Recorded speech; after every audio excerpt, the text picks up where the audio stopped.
I want people to make the decisions that are best for them and to occupy these spaces unapologetically and to continue to spearhead the movement for not only themselves but for the people that come after them.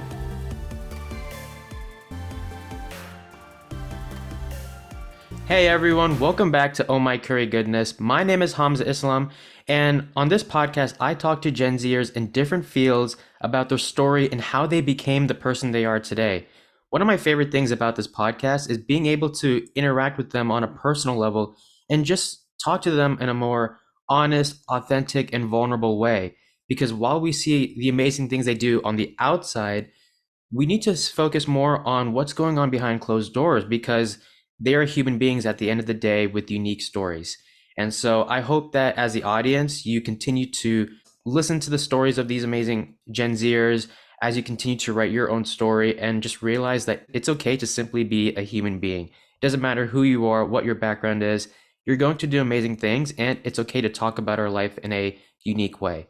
Now, this week is a very interesting week because I'm talking to someone who went to the same school as me. Um, for those who may have been checking this podcast out for the first time or may not remember, I'm currently a student at Ohio State entering my fourth year.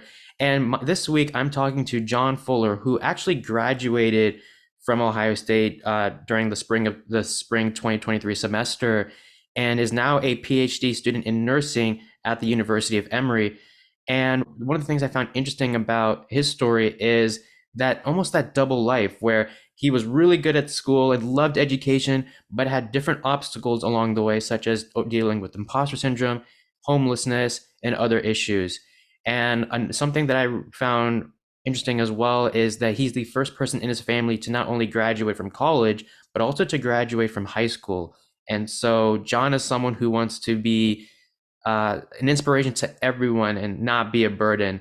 As I've seen in a couple of interviews, which I know it's a huge responsibility to take, but nevertheless, I love learning about those stories about overcoming obstacles. And when you are doing something really special that you want to see other people who look like you to realize that they have the chance to do something special. So I know that was a long introduction, but nevertheless, I thought that it was really important to talk about these things. So John Fuller, thank you so much for joining Oh My Curry Goodness. I'm really happy to finally make this conversation possible. Thank you so much for having me. I'm very excited to be here, and I appreciate the opportunity to be given a platform and to share my story with your viewers. So, thank you so much for having me here today. Of course, thank you so much. And I'm not gonna lie, I didn't know how to have this or how to come up with these topics or conversations because, like I said in the introduction, and we talked about this a few weeks ago when we first met, talking about our journeys in a way where it's like you're good, like on the outside you're seeing all the successes, but then on the inside you're dealing with things such as homelessness and all these things. It's so difficult to talk about, but thankfully when we got to make this conversation possible, you said you were open, and I was really happy that we could talk about some of these things. So I do want to ask, because growing up you moved a lot, sometimes without your family, and you talked about how there are moments where you were dealing with poverty and homelessness. And obviously from like the outside, I never experienced like what the things that you experienced, but on the outside it's so easy to think that wow, every day has must have been a struggle. And I'm sure it is. Like I'm not gonna pretend and say that that's nothing. It's obviously a huge deal. But what I do want to ask is if there were moments in your life where you kind of held on to certain things that helped you overcome or deal with the things that you're dealing with. And so, for an example, and this is a really bad example, but an example nonetheless, and hopefully maybe you can get an idea, is that if you were little and you heard thunderstorms, you were obviously scared. But what made the situation less difficult was that you either had like a teddy bear or maybe you slept with your parents to help you feel less afraid of the situation. Even though the situation was still going on, you were still able to hold on to something that made the situation less painful, if that makes sense. I know that's a bad example, but you get what I'm saying? Like, what were some of the things that you kind of like that kind of made you feel better, even though you were going through this difficult time in your life? No, I really appreciate that question.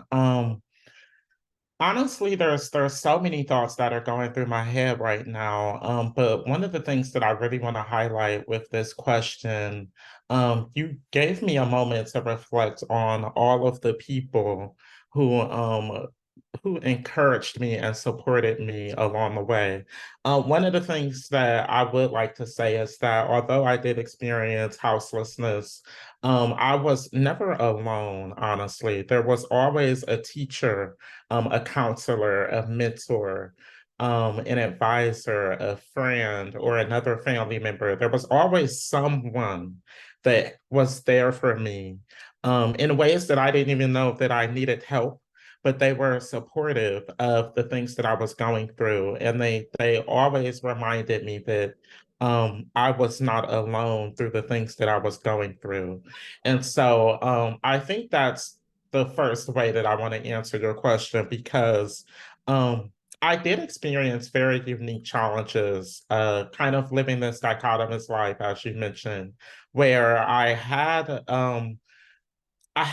expectations of what it my own expectations and other people's expectations, right, of what it meant to be a successful student.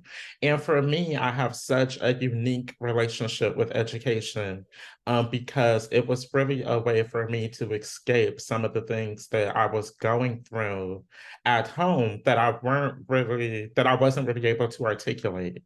Right. There was a lot of things that I was going through that I didn't want to necessarily get myself or family members in trouble, not really understanding what kind of resources and support are out there for youth that experience houselessness. And so I operated out of a lot of caution really early in elementary and middle school, and even high school, because there was never an incident where I was alone and I wasn't supported. But my support and my supportive clan and those resources looked very different for me as someone facing houselessness than it did for a lot of other people. And so yeah, I think that there was just so many people that helped me along the way, and it would we would be here forever if I listed every one of them and the things that they did for me. Um, but I will say between those folks and those mentors that from elementary school to middle school, high school, and even college, right? Like there's been different people that I've met along the way. All of them have encouraged me to speak my truth, to live my life authentically, to be vulnerable in my research practices, as well as to be unapologetic in the way that I occupy spaces. And I think that that combined with my passion for education is really what kept me going all of those years. Like I said, when I was in school, school was one of the places that I was able to eat, honestly. I could count on a meal at school every day at lunchtime. And sometimes I was in an after school program and I was able to get like, after school dinner or lunch as well.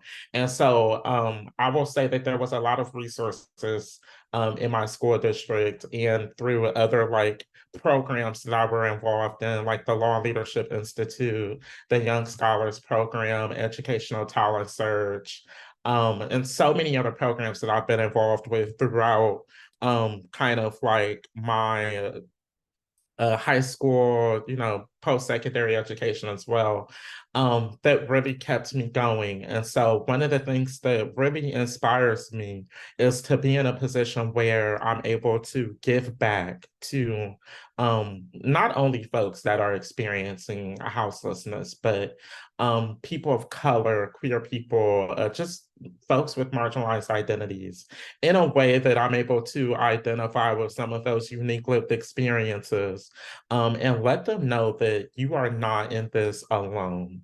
And that was what kept me going. All of those people that inspired me and told me to keep going, to keep pushing, despite The many times that I wanted to give up, the many times that I thought I wasn't good enough, the many experiences of survivor's guilt for being where I am now, and the success that comes with it, as well as the experiences of isolation and loneliness dealing with houselessness at my age.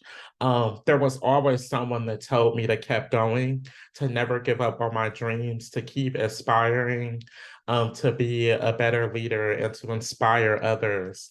And it's a wonderful thing to be able to do that same thing, and give back in return the same way all those folks did for me. I find in a way the way you kind of portray your story is a lot similar in a way to The Wizard of Oz. And I say that because, when Dorothy is all by herself, she's kind of like scared and everything. She's confused as to what is going on. And then she has these people that help her along the way get to her end goal. And so the reason why I say that, and I apologize if it was a bad reference, but the reason why I say that is because you talked about how, and I think for all of us, when we take a journey, it feels like we're the only one going through something. And it's hard to understand that there are people along the way, but then when you find these people, again, the situation that you're currently dealing with, I mean, it's still a difficult journey, but the fact that you still have people that are willing to push you to help you become a better person, it makes you feel like there's hope at the end of the day. And you brought up something that was interesting, which is the idea of representation and the fact that you want to see people who look like you be successful. And I know this is a common question that but we often see in the world we live in today, but I do want to ask you this because I remembered when I was thinking about what are some of the things we could talk about. One of the people that inspired you was, I think, your fourth or fifth grade teacher who was black, and she was like the first person of color you saw um, that was in this education space, that was a teacher, and you found inspiration knowing that there's someone you can look up to that can help you, guide you to the right path or whatever that may be. And I do want to ask you, obviously people have their different perspectives, but why is representation important? And I think it's really important to be able to understand that from like a person's point of view, like yourself, knowing that, it took a while. Yes, you loved education, but the fact that you saw someone who looked like you being a teacher, being involved in this education space, it allowed you to realize that something special can happen in the future. Yes, absolutely, absolutely. One of the things before I start with your question that I also wanted to mention was that having these mentors and just members of my supportive clan throughout my journey really helped to combat those feelings of isolation and loneliness, right? I will say that there was many times that I felt like no one understood what I was going through, and that no one was able to help me or comprehend what it meant to experience houselessness at my age, and also the unique factors that revolved around why I had experienced houselessness. And so I had those experiences, and those people came into my life and literally combated those emotions and feelings of being isolated and alone. And I struggle with that today. I think it's something that, a lot of people struggle with. But again, I'm constantly reminded that that's not true, right? It's those experiences of anxiety, it's those experiences of imposter phenomenon, those experiences of survivor's guilt that really manifest into these feelings of isolation and loneliness. While that might not necessarily be true for everyone, it was my truth that these folks were able to guide me in a way that I would not have been able to do if I completely cut myself off. And there was times that, that felt like the only solution. So In regards to your second question, representation is absolutely so critical to everything that I do, and everything that I believe in. And I struggle with this today. Entering my PhD program right after undergrad, is definitely an interesting and unique position to be in. And so one of the things that I think about, I did a little bit of research in terms of the number of doctoral students, or percent, I should say, that hold terminal degrees, about 3% of them are Black. Nearly 70% of those Black doctoral terminal degree holders are women. So less than 30% are Black men. And so in this position that I'm in right now, entering the field of education and really trying to establish myself as a research scientist, even throughout the interview process, throughout undergrad, I would say at least 90% of spaces I've been in, I have been the only Black male. And being the youngest person, and all of these other identities that might overlap with my identity as a Black man, often came out through my experiences at Ohio State and throughout, the PhD application process, and will continue to affect me for the rest of my life, to be completely honest with you. So, I say that because representation like affects me today, and I'm an adult entering a PhD program with access to resources and support and all of these things. But one thing that all of these things together, one thing they can never make up for is representation, right?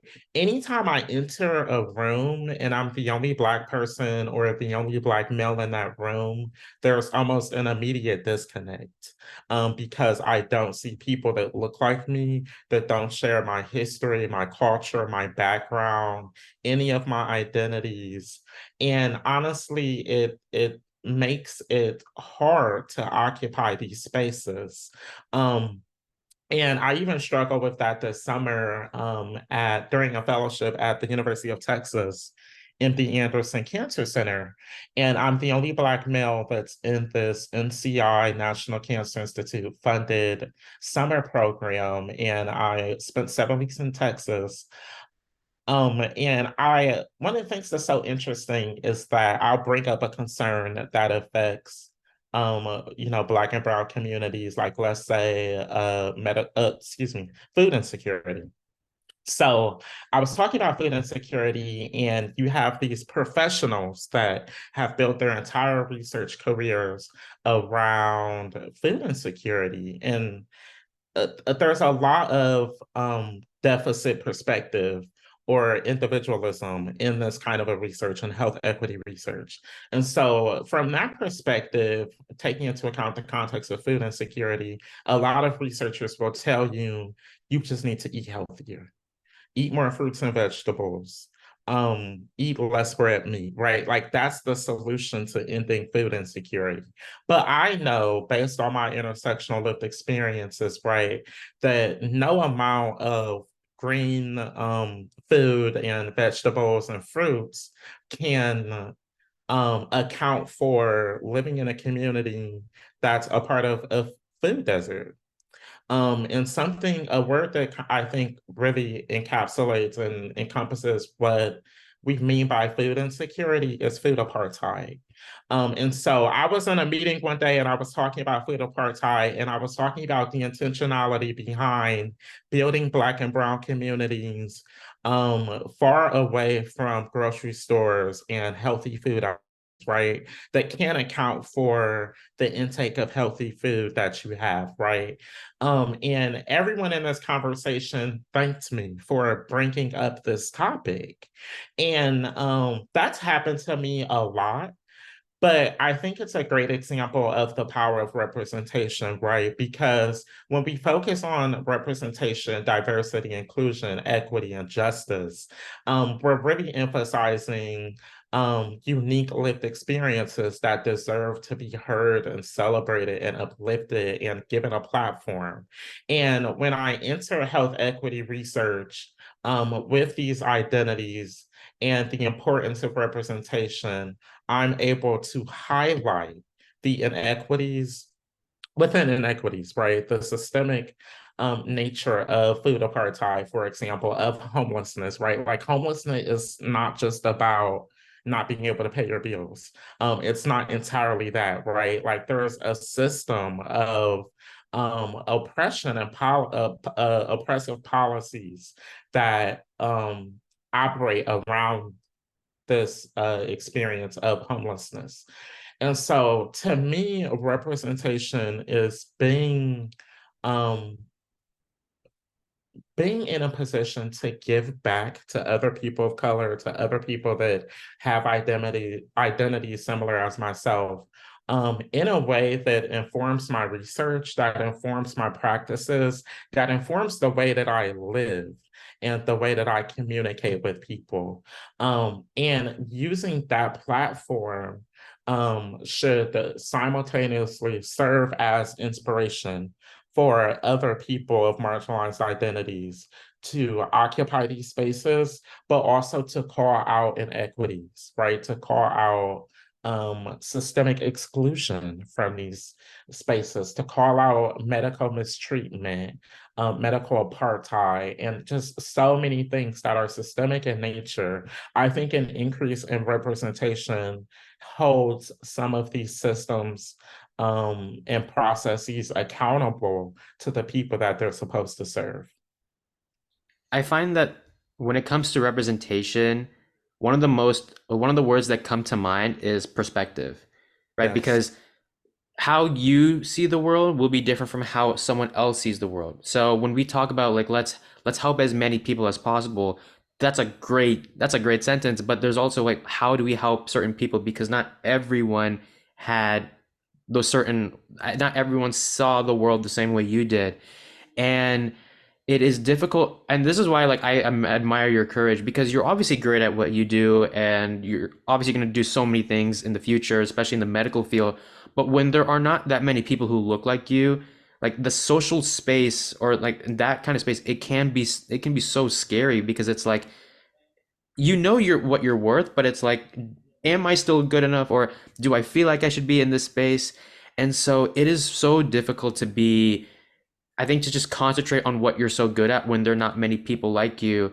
And I do actually want to go off topic, like knowing like the experience that you experience being one, if not the only person, like is that something you want to continue to do in the future, just to inspire more people in the STEM field to, or more people of color, excuse me, to be involved in the STEM field, to realize that you have a career in this. And while there are difficulties, whether it's the actual field or even just like the people I guess you surround yourself with, that it's still important to be in this field regardless.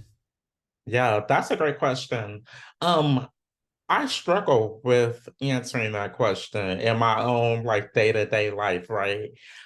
Because it's almost like society will ask a Black person to be a martyr, of what it means to be successful, to make it out of the hood, to be quote unquote Black excellence, right? And I think I want to answer your question by saying there's not anything that I do that I don't inspire to or aspire to bring another Black person or person of color with me, right? I never want to be the only Black person or person of color in a predominantly white space or in any space, right? Like that is just not something that brings me joy. It's not something that I'm comfortable with. And it's not something that I think should be happening either, right? Like Black people have contributed so much to this country, so much to higher education that honestly, it's ridiculous the amount of spaces that Black people and people of color enter where they have these experiences. And so I want to start by answering a question first and foremost with that. Um, and another thing that I think is really interesting is that when it comes to being in these spaces and being the only one, there's an expectation of mentorship. And while that's a great thing, and honestly, like I would not be here without several mentors. One of the things that's unfair in this experience is that as a Black person, you're often asked to mentor every other person of color. Or if you have identities that interact or intersect, excuse me, with other people, with patients, you're the first person that they ask to sit on the diversity, equity, and inclusion committee, or et cetera. And so representation is important, but it's also performative in that way. And so one of the things that I try to be intentional about in my day-to-day life is representation that is intentional, right? I never do something without the purpose of uplifting other people of marginalized identities. And so that's a long answer to your question and a long way of saying yes, right? Because the answer is yes. I do this work to uplift people, to inspire people, to encourage people to enter STEM, to bring again their vulnerable lived experiences to their work as STEM in STEM fields, because we know that personal identities, personal biases influence algorithms, for example, influence health outcomes, for example, right? We know that systems of oppression influence social determinants of health, which is those things that and those conditions that contribute to how we work, live, and play, right? So we know that identities and bias influence every aspect of our life. We know that representation and diversity and inclusion is important. So I cannot say that I would not be doing this work if it wasn't to encourage more people of color to join me along in this work. I actually want to take this conversation a little bit to another place because you brought up something interesting when it comes to representation is that you want to continue seeing people in higher education, you want to see them continue to do to be in this field. And yes, while there are moments where there are definitely things that we need to work on, at the end of the day, it's still we want more people to realize their full potential and making sure they find the right people with the right intentions to help guide them. The reason why I want to take this to a different conversation is the reason and representation is important because if we don't have it, we then fall into stereotypes. And Yes. so the interesting thing, and I've talked about this in the past, but this past semester or spring semester, I took a persuasive communication course, and my final project was on Islamophobia because I'm Muslim, and one of the things I was talking about was the importance of addressing those stereotypes and why these stereotypes, or actually stereotypes in general, can be dangerous and harmful to that community. Even though in the past there have been things where people go like, we did this in the name of this, we know it's not true at all. So when people say Muslims are terrorists, that's not true, right? Yes, have there been people in the past that have said that we do this in the name of Islam? Yes, but we know that that's not what Islam is about. We are a religion of peace, and we treat people the same way we treat other people, regardless of their differences, with respect. The reason why I say that is, and I know that was an extreme example, but one of the things that you talked about when we first met was that when you first went to Ohio State, you called it as your home, but there was a particular moment where there was someone that looked at you and said that, "Oh, are you on an athletic scholarship because of the color of your skin?" Even though you were here with an academic scholarship, there was someone or a group of people that thought of you as you were in an athletic scholarship. And just to provide for anyone listening, Ohio State has one of the best athletic programs in the country. However, people got there because of their talent. So for John, for example, you have an interest in STEM, medical field, and yet people thought you had an athletic scholarship, or you came here because of an athletic scholarship rather than an academic scholarship. And you said that that meant a lot to you. So I would love for you to talk about why that particular moment meant so much to you, and yeah, just talk about what was going on that day. Yeah, great point. So first let me say that moment was like my first week of my first semester at the Ohio State University freshman year. And it was in a human development and family science class, if I'm not mistaken. And we were doing some kind of activity, I can't remember, but we were basically, doing icebreakers or going around the class and introducing each other, something like that. And someone asked me, like, "Oh, you're a pretty big guy. Like, you must be on a football scholarship." And I was like, "Excuse me?" Right? Like I immediately knew what that meant, right? Like that meant that you see me as someone that's only capable of being here on an athletic scholarship, right? And that moment, so first, I guess I'll say I responded by saying, well, actually, I'm here on an academic scholarship because Black men can do that too. And you're absolutely right. My first experience at Ohio State was this stereotypical experience of what it means to be a Black man in this country. And um, and it means that your body is disposable, right? Like your body is for use and entertainment. And not that I could come to college to graduate and be successful and enter research, right? Like we don't associate for some reason as a society Blackness with scholarship.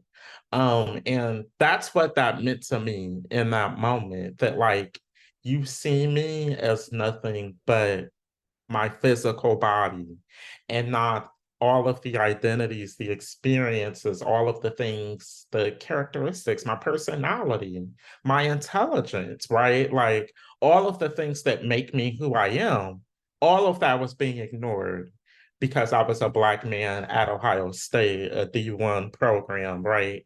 And so, but like I learned that first week of freshman year. And it wasn't until maybe my second or junior year that I learned what an R1 institution was, which is a very high research activity institution. And Ohio State is an R1 institution, right? Like I had already been involved with research for almost 2 years before I learned what an R1 institution was. But I knew right away that um, okay, other people don't see me as going to an R1 institution for research. They see me as going to a D1 institution for football. And that to me was the moment that I kind of realized that my undergrad experience was going to be defined by defying other people's expectations, assumptions, and stereotypes of what it meant to be Black, to be a Black male. And I honestly will never forget that comment because it really just motivated me to like to again to defy the odds, right? Like to do everything that she thought I wasn't capable of doing. And it's not at all about her or about proving a point or anything like that, but it is about those internal messages that I received all the way up until that point, right? And at that point, at that moment in my life, those internal messages had became a voice, a person standing right in front of me saying that you're probably not capable of being here on an academic scholarship. um so I think you're on a football scholarship, or why else would you be here? Like that was the tone of the conversation. And again, as a freshman at Ohio State, it really meant it meant a lot to me to be able to reach my goals while also redefining what it means to being Black and successful in higher education. I think that's what makes people like you special in the sense that you are trying to change the perspective on how we see people of color, how we see certain people. And so that's it's like you're really good at what you do. Like you're really good, like you're really smart and talented. Obviously, that's why you're in Emory University and with all the things that you're pursuing. But at the same time, it's like the fact that you're one of the because there are not many people who look like you, now it's like I gotta make sure I continue to keep going so that there's like I don't want to say like there's always like a John Fuller, like a younger version of John Fuller out there knowing that I want to do this, but I need to know like what are some of the difficult things that someone went I want to know the difficult things someone went through. I want to know how they overcame these things, and I want to know that even if they went through difficult circumstances or just like what some people had, what some sort of interpretation people had, or what kind of person they expect to see when they see someone like you, it's like, no, I'm not who you think I am. I am I'm someone else. I'm different. I want to do something that will help impact the world. And I actually do want to talk to you about that. I don't want to say the devilish version of John Fuller, but let's talk about like the John Fuller that's like trying to hold you back, the imposter syndrome, the negativity. How have you been able to handle that side? Like how have you been able to keep going and not giving up? Because and here's the thing, I think you know this better than anyone else. A lot of people will believe in you. A lot of people see potential in you. A lot of people want to see great things happening from you. But at the end of the day, you can also be your worst enemy. And so sometimes you are the person holding you back. So I'd love for you to talk about how you handle that side, because aside from all that, even if you have good intentions and a good idea or a good vision, the moment you make a mistake or something that doesn't happen to you, then that evil version of you comes back and says, "See, told you this was a bad idea all along." So I'd love for you to talk about how you handled that negative or that imposter syndrome side of you.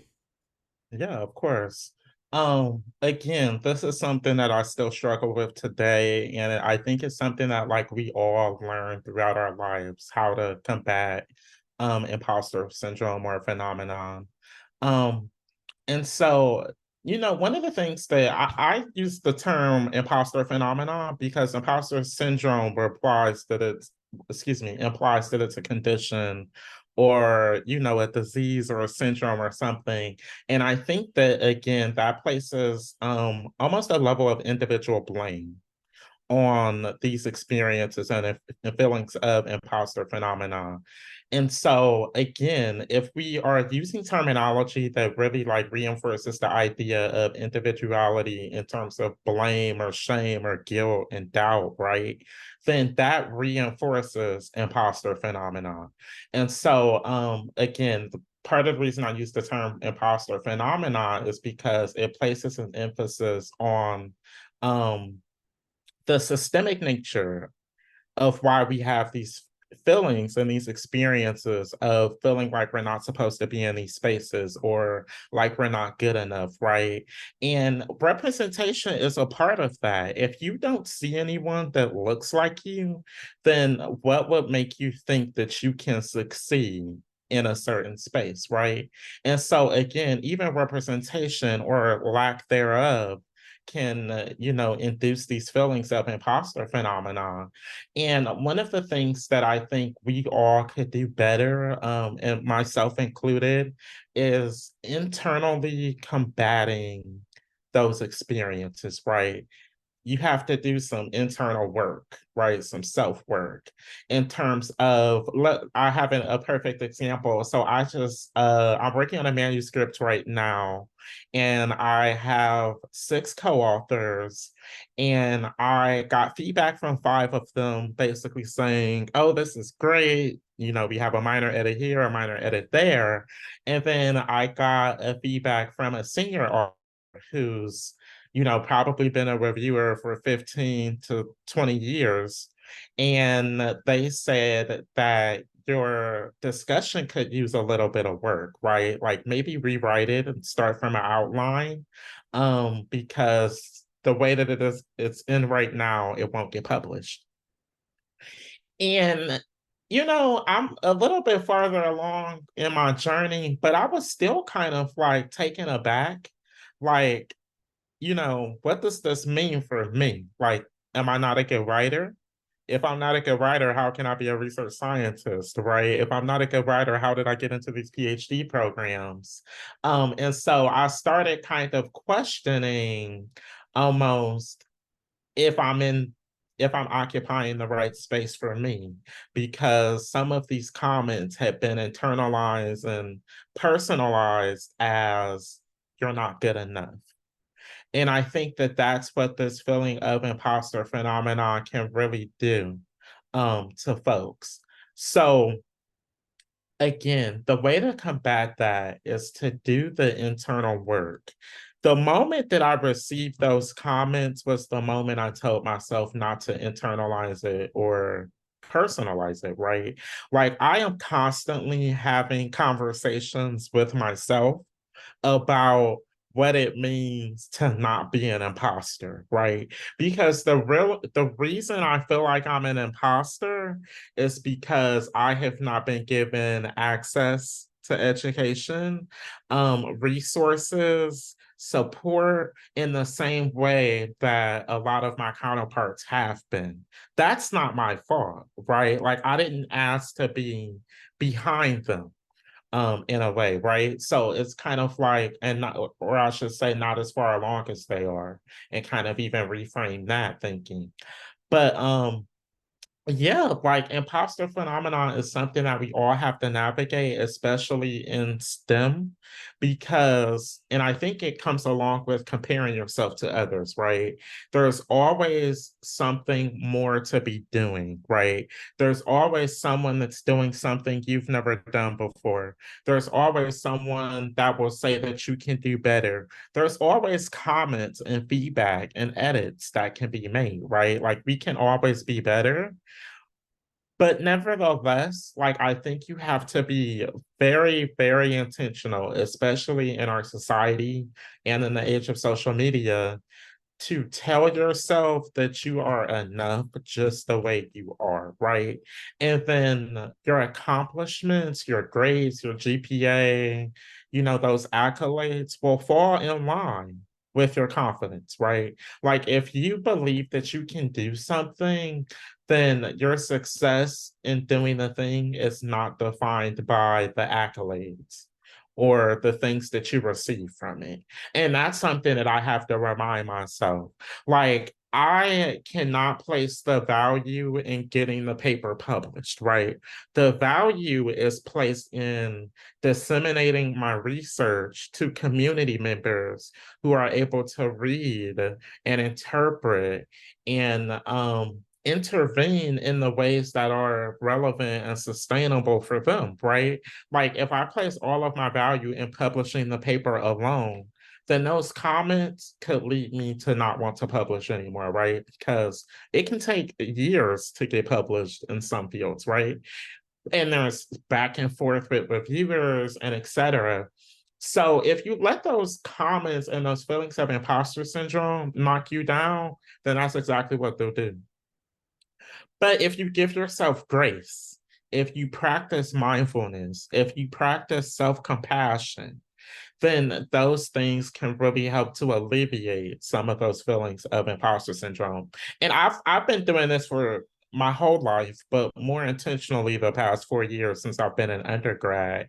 And I feel like as adults, and especially entering a PhD program, there's almost you almost have to prepare yourself for the trial and error of what it means to practice self-compassion, because it doesn't mean, it's kind of like the stages of change model. It doesn't mean you can just contemplate change and not take any action. It doesn't mean that there won't be I can't think of the word, but it doesn't mean that you won't stumble and that you won't I can't think of the word. Um but that you won't make the same mistake again, right? Like we are like there's trial and error in this process. And so like practicing self-compassion, even within that, is a skill that takes time to develop and to nurture. And I think the more that we can focus on giving ourselves grace and self-compassion, um, the more we can kind of shut out those bad voices in our head that are saying, you're not enough. And I think along with that, I would like to add really quickly that call out things for what they are, right? Like, not all the time is something a failure, right? But that might just be your anxiety telling you that you failed, right? It's not that you're a failure. Like, call out your anxiety for what it is. Oh, I'm anxious. And recognizing that in the moment. This is not failure. This is anxiety. This is not failure. This is perfectionism, right? This is not failure. It's procrastination, right? Like, call out things for what they are and almost hold yourself accountable to being compassionate and being human, right? At the end of the day, to combat those feelings. I think they really go hand in hand. For sure. You brought up a lot of interesting points when it comes to how you should handle the relationship with yourself. Because for a lot of people, and even myself included, like you mentioned, where it almost feels like there's a difference between, okay, recognizing a mistake and then figuring out how to improve on it versus just looking at that experience as failure and you're not enough. And it's for me what I've learned through 6, 7, 8 months of podcasting is don't focus on your long-term goal, but rather focus on creating those small short-term goals. See if you can accomplish that because those are more manageable. Because if you try to focus on what's going to happen 1 year from now, 2 year from now, 2 years from now, there's a lot of uncertainty. And so because of that, now it becomes anxiety. Now that evil version of you comes back again. And so it's a weird we have this weird relationship where we're like we fail to see things as an improvement. We fail to see as things as okay, how can we be better? Instead we just see it as, oh, we're just bad at what we do. um and I also think it's important to, I forget what I was going to say as well. um I think not not treating everything as a personal attack, if that makes sense. Kind of like you mentioned, like don't personalize everything. And it's weird because sometimes, like even with my podcast, like I have a team that helps me with this podcast. And at first, when I made mistakes, quote unquote mistakes, no, they were mistakes. I would be like, oh, I'm terrible at what I do. But then now it's like, okay, now what I do is after every interview, and I'm sure I'm going to do this with this conversation, is I'll take notes and think about, okay, what are some of the things that went right and what are some of the things that went wrong, and how can I make sure to not repeat those same mistakes? Obviously, there are things you can control and not control, but the moment you can recognize them, I think there's a level of, I think, fun, for lack of a better term, where it's like you love what you do so much that you're willing to be okay with the things that, I guess the mistakes or the trials or tribulations or whatever that may be. And so I don't know if this is how you see things, but when it comes to the medical field, obviously you'll have your highs and your lows. But I'm wondering if you kind of see that, if like all the mistakes you made are all, I guess, the low side of the medical field, you're able to, like, I guess, embrace it. I don't know if that made sense, but like, are you willing to like do you, I guess, enjoy like how can I be a better person? Like I don't know if I worded that correctly, but Yeah. it's like you have mistakes, but you're like, okay, I made them, but I'm willing to be okay making those mistakes and thinking about how can I make sure to not make those mistakes or limit those mistakes in the future. Yes, I completely understand what you're saying. And I think it's an amazing point. And honestly, making mistakes and failure is a part of science. So I think that especially in like my current situation, I make mistakes every day. Again, especially as a first generation limited income, like coming from those backgrounds um in a field that like traditionally was not made for people that look like me historically. So absolutely, right? Like I think that's a major part of your success is not being defined by your mistakes, but not only that, but like using your mistakes as motivation to improve, right? Like one of the things that I live by is that there's always something to learn. And why is that amazing? Because I'm a lifelong learner, right? And I think all of us are, right? Some people might identify with that more than others, but me in particular, I am a lifelong learner. And so by making a mistakes, there's no better way to learn. There's no better way to learn what not to do, what works, what doesn't work.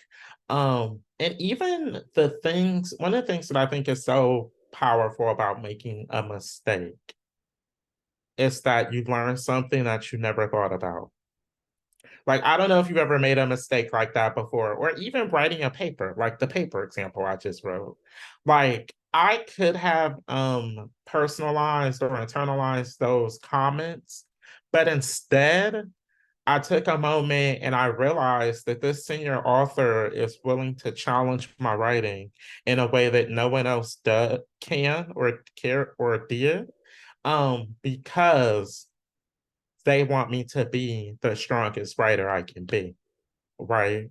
Like the background discussion section needing to be a little bit more organized is, okay, we can call that quote unquote a mistake. But nevertheless, by getting this comment and these feedbacks on this paper, I have a stronger paper that is so much more better than the first draft, that I am so much more confident will get published, right? Like I feel like this paper can be published the first time, no revisions, right? Like that's just how much energy and effort and learning I put into the writing process. And I think that that can be applied across contexts, across the mistakes you make, whether it's personal or professional, right? But like make that mistake, take what you can learn and go on about your day, right? Like I I say that very simplistic because that's how simple it should be for us, but usually we make a mistake and we beat ourselves up about it. We reminisce about it. I'm one of those people that like reminisce on mistakes and things I should have said and should have did for like a week after it happened, right? And like that takes up space in your head, that takes up energy that can be used on learning from your mistake. You get what I'm saying? That can be used to improve. And so, like, that's what I would challenge everyone to do is to like know that you made that mistake for a reason, and the reason is to learn from it and to challenge yourself not to make that mistake again.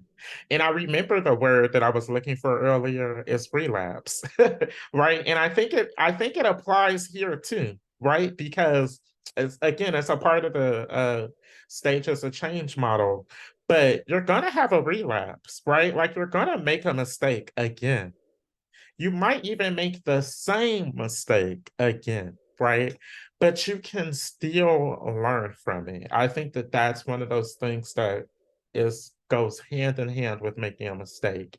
Is that there's always something to learn and a way to improve, and you are not defined by your mistakes. Although that you may feel that way, you may tell yourself that, and you may even hear that from other people. I think you have to be, again, intentional and self compassionate enough to remind yourself that that's not true. Before I let you go, I do have a couple of questions. One being about the medical field, and one being about your life in general. We've talked a lot about some of the things that you went through, some of the challenges you had about being in the medical field, whether that's for you or the people that you represent.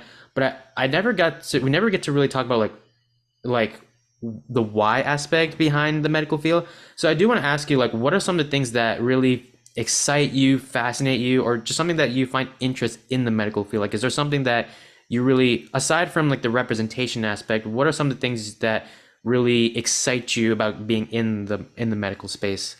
Yeah. So I think this goes like really well with everything else you asked me. But for one, I didn't always want to be in medicine, so I will say that. But I wanted to be a nurse probably around like ninth. eighth grade, ninth grade. So like right before starting high school. And it was really interesting. I had a really interesting journey to nursing because I applied to nursing at Ohio State twice and I got rejected both times. And I had also never seen a Black male in nursing before. Um, I had knew some folks. Um, and I had, a mentor or two that was a Black male nurse in Case Western. Um, but I had never really seen Black men in nursing on a large scale. And so I had really kind of talked myself out of it.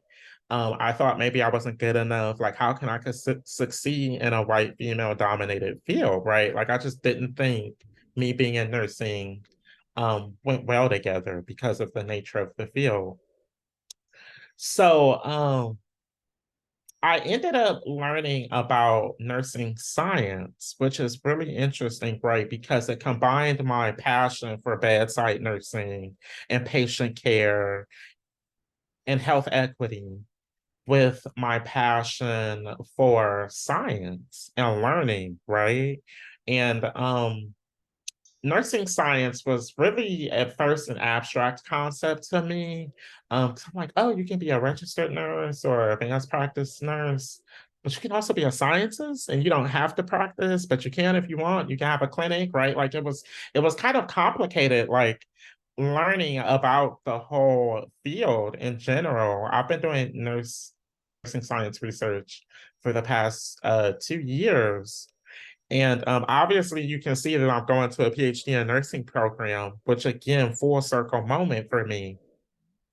But I really got involved with medicine because of my passion for patient care, my passion for helping marginalized communities, um, and my passion for really like redefining what nursing could be. I think like nursing science in particular is a really unique way to not only have an individual level impact, which is more so bedside nursing, one patient at a time, right? But research in science, and particularly nursing science, is very population health based. And so I really love this idea of being able to have an impact on entire communities and entire populations.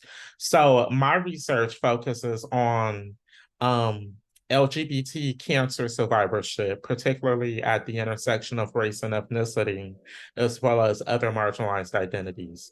And so I'm really interested in understanding how the healthcare delivery experiences of Black and Brown LGBTQ cancer survivors is impacted by systems of oppression and medical apartheid and medical mistreatment, right? So, how does our social structures influence health? One of the things I think is really interesting is health in and of itself is a social construct, as well as a colonial construct, right? And so, like, health is defined very differently based on the cultures, the societies that we live in, and obviously the systems of oppression that interact with that. And so, I saw so many people in my family and where I grew up in Akron, Ohio, being really disadvantaged, for lack of a better word, in terms of access to health, living in a medically underserved community. My father was diagnosed with pancreatic cancer 2 years ago, maybe a little bit more than 2 years ago, but he passed away 2 years ago. And I mean, that was like definitely the catalyst for getting involved with cancer research at the James at Ohio State. And definitely something that's keeping me going in the field. Just for the fact that, health equity transcends fields, it transcends disciplines. And one of the things that I think is really important about cancer health equity in particular is that there's a lack of like intersectional research and intersectional like policies and practices that are in place to help Black and Brown, queer, cancer survivors, right? Like your social identities that are rooted in, again, social and colonial constructs should not be defining our health in the way that it is. But again, health is another one of those social and colonial constructs, right? And so they reinform one another. And so I'm really interested, and one of the reasons I got interested in nursing and medicine is to bring honestly, my passion for social science has been much more of an area of emphasis for me earlier on than medicine. But when I found nursing science, I found a way to combine the art of compassion, the art of care, right, with the science of nursing. So combining art and science together is really how I found medicine. And I found a field that was not so focused on the disease or the condition, but more so emphasized um, the full patient and their environment and their biopsychosocial, influences, right? And so I didn't want to focus, and medicine, I think, very broadly focuses on diseases and treating the disease and not necessarily treating the person and their social and cultural context that influence how diseases develop, right? And so it was really important for me as I got involved with medicine to also bring my social science background as well as my passion for nursing and helping people. Before I let you go, I do want to ask about how family means so much to you. And I mentioned in the introduction that you're the first person in your family to graduate high school. Obviously, you're the first person to graduate from college. What are some things you want, I guess, future generations in your family? What are some things you would hope that they're able to achieve or they're able to experience that you maybe didn't get to do yourself? Like, what are some of those things? Yeah, so I think to answer that question, in terms of future generations, I honestly don't have any one thing in mind, but I do want to make 2 points. One thing is that for future generations, I never want them to be the only person in a space or in a room, right? Um, that was my experience. And I know being the first is often inspirational to other people. But I know one thing that we don't talk about enough is just the burden that it can have on the individual, right? To be the first. And having, had that experience in so many different realms of my life, I honestly don't really want that for people, in future generations. It's 2023, so I would hope by the time even, young folks are coming up now that they don't have to continue to be the first because it takes a toll on you, honestly.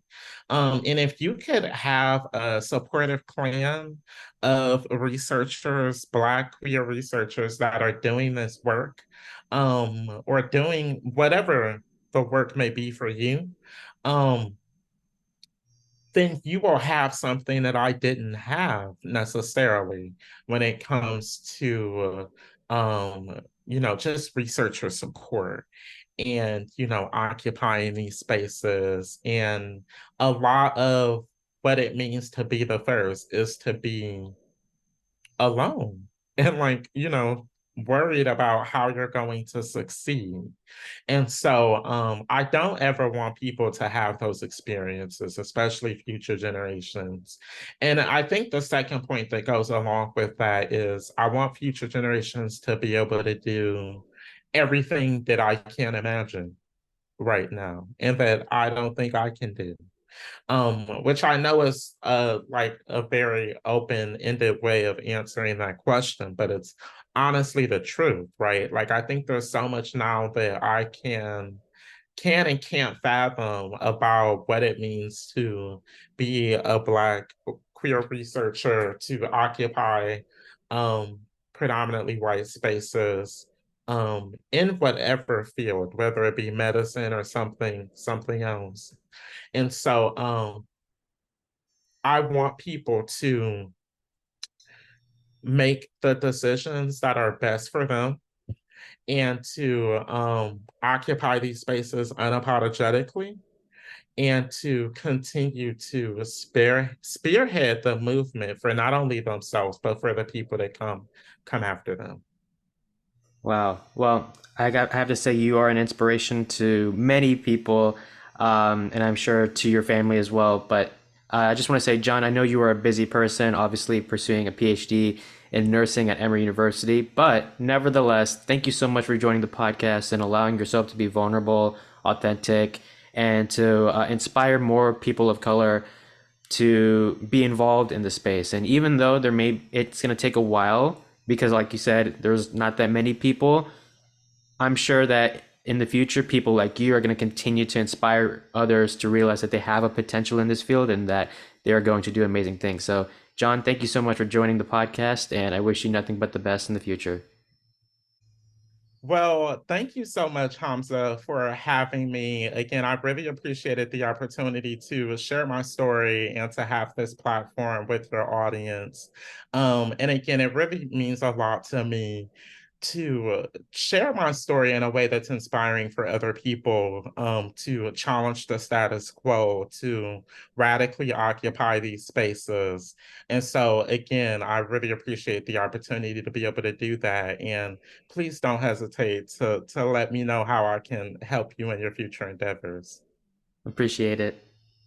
Thank you guys so much for listening to this episode. If you guys like what you saw, be sure to subscribe to this podcast on Apple Podcasts, Spotify, or wherever you get your podcasts. You can also follow us on Instagram at the OMCG Podcast for more information on guests, preview clips, and more. Please continue to support this podcast, and I can't wait to see you guys in the next episode.